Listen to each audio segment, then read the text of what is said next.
so many variations of pesto out there, and even if you buy them internationally, they come from Italy, all around the world. You can purchase them at your local supermarket now and your greengrocers and special delicatessens around.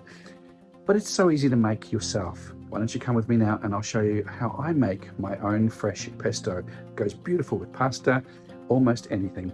Come on guys, let's get cooking. And as always, here are the list of ingredients you're going to need to make this recipe.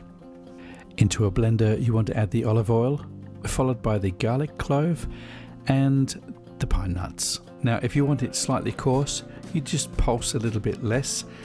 I'm going to make a really smooth, creamy pesto, which is the way I like it. Now it's time to add the fresh basil. Don't forget to add salt and pepper, followed by the pecorino cheese, and you just want to blend this now. Give it a bit of a stir. You can add some more olive oil if it's a bit claggy. I'm going to pour it into these little jars here, and it's going to stay really nice and fresh in the fridge. This will last up to a week, but it won't last that long in my house, I can guarantee you. Well, I hope you've enjoyed that recipe. Very simple and very quick. Don't forget, if you enjoyed this video, give it a thumbs up. It does help my channel. And if you haven't subscribed, just hit that notification bell as well. Join me on my journey as I cook through these wonderful recipes. You'll get notified on every one.